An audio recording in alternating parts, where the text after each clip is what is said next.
Hey everybody, it's Shaman Sister Sin, and you're listening to the Meditations and More podcast brought to you by shamanspiritcenter.com and littleshaman.org. That's me, Little Shaman. Today I wanted to talk to you about something that is very important when dealing with or recovering from narcissistic relationships, and that is radical honesty. This, like radical acceptance and fearless ownership, are absolutely imperative to practice if healing and growth are going to be possible. These three things are also the building blocks for the healing modality I'm creating called transrelational healing. I hope to have much more information about that and possibly a book about it as well by next year. Like radical acceptance, radical honesty is an extreme or revolutionary approach. It is about unflinching honesty, even in situations where it's painful or uncomfortable. This means honesty with yourself, with others, with everything. Deception is hardly uncommon among human beings. We lie to each other, we lie to ourselves. Radical honesty is the practice of being totally honest in all situations, especially with yourself, about yourself. This can take some practice and it can be painful because sometimes the truth is scary or it's hard.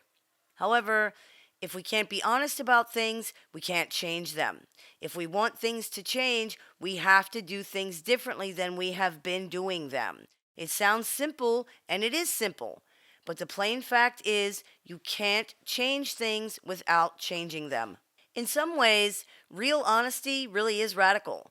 Because deception is so common in society, many people don't consider it to be that big of a deal. The truth is, though, deception is one of the worst practices that people can engage in. It destroys character, it destroys trust, it erodes safety, it creates insecurity. It does all of these things on so many levels. These issues are terrible when they occur between two people, but they double or even treble in magnitude when somebody is lying to themselves. This includes things that don't necessarily look like deception, such as being perpetually hopeful things will change in a situation when there's no reason to believe that that will happen without something drastic. For example, if someone has spent 10 years explaining to a narcissist what basic respect is, even though the narcissist has clearly demonstrated repeatedly that they either don't understand or they don't care. This is actually not hope, then. It's denial. Denial is deception. It's a kind of emotional and intellectual dishonesty that prevents you from accepting reality so that you can heal or change things about yourself in situations that you're involved in. Narcissistic people are actually the perfect example of what happens to a person when they cannot accept reality. What we deny ends up controlling our entire lives because it takes so much energy to keep the truth from yourself. It's tempting to lie about things, especially to ourselves. Lying can be easier, it can be more convenient, it can feel safer. However, honesty is the cornerstone of intimacy. Nothing can be built on a foundation of deception, and this includes with yourself. There is often shame, remorse, and guilt around lying as well, either because of the lies built into them or attached to them. This creates an emotional and spiritual burden that is much larger and heavier than just not being truthful. Depending on the size and the scope of the lies, this burden can be very heavy indeed. It feels better when we can just put these burdens down. It feels better when we're not avoiding the truth. Radical honesty can be intimidating as a concept and a practice. It's not always easy to face the truth of something, particularly when it involves yourself or things that are painful. It can be hard, for example, to face choices that we've made or to admit why we made them. However, we handicap ourselves when we don't do this. We send ourselves the message that we cannot be trusted to handle things as they are, and this creates a mindset that we're not capable of dealing with the truth. This leads to more avoidant behavior and more denial, among other things.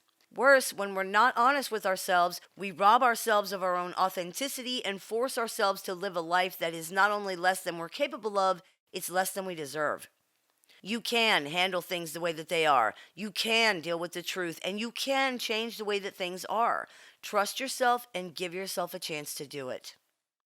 Practicing radical honesty doesn't mean you have to tell everybody every single thing you think of them or announce every little thing you're doing or feeling, of course. What it does mean is that you need to be honest with yourself and with those you care about, even if it's painful. Carrying around lies or secrets means carrying around fear. It means carrying around shame. It means carrying around burdens. These things are a wall between you and those that you care about. They create divisions within yourself, and about other people. Living in denial means not living authentically. It means living in fantasy. It means living without freedom. You owe it to yourself to accept yourself, your environment, and your life so that you can live as authentically as possible. That is how you live in peace, and that is what you deserve. I hope this clears a few things up for you. As always, I look forward to your comments, questions, and suggestions, so please keep those coming.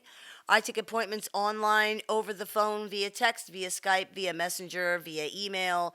If you're interested in speaking with me one-on-one, you can visit littleshaman.org to go ahead and do that by clicking the Book an Appointment tab.